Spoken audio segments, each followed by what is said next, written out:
राणाकालीन प्रशासन छ हेर्नुहोस्, राणाकालीन जो मान्छे मन्त्री भएर आउँछ त्यसलाई एकदमै ठुलो महाराजा जस्तो व्यवहार गर्ने के, एकदम भगवान जस्तो गर्ने के त्यहाँका मान्छेले।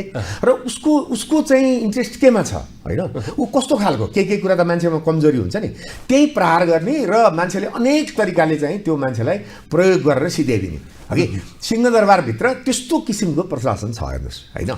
अब उहाँहरूले त्यो चिजलाई चिर्न सबभन्दा पहिला सक्नु पर्यो। पहिलो कुरा हजुर शासन नै छ होइन सिंहदरबारमा। सिंहदरबारभित्र त हेर्नुहोस् त्यो कस्तो छ भने मैले भने नि राणाकालको के पञ्चायतलाई पनि त्यो निरन्तरता हुँदै आयो, बौद्धले पनि त्यसैलाई निरन्तर गरेर आयो, अहिलेसम्मको गणतन्त्रको सरकारहरूले पनि त्यसलाई निरन्तरता गर्दै गए र उनीहरू अलोकप्रिय भएको कारण पनि त्यही हो।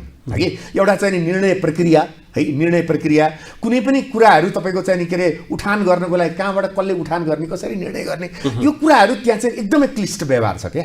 हगि फटाफट कुनै पनि कामहरू हुँदैन। त्यस कारणले गर्दा उहाँहरूले पहिला त्यो सिस्टम चेन्ज गर्नु पर्यो। एक दोस्रो कुरा चाहिँ उहाँहरू साँच्चै काम गर्दै हुनुहुन्छ भन्ने कुरा बाहिरबाट देखिनु पर्यो।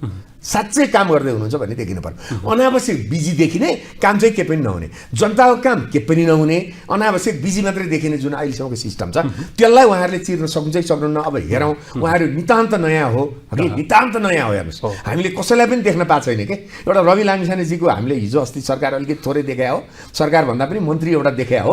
त्यस कारणले गर्दाखेरि नितान्त नयाँ भए हुनाले उहाँहरूलाई शङ्काको सुविधा दिउँ, उहाँहरूले पक्कै राम्रो गर्नुहुन्छ भन्ने चाहिँ अहिलेलाई विश्वास गरौँ भन्छु म।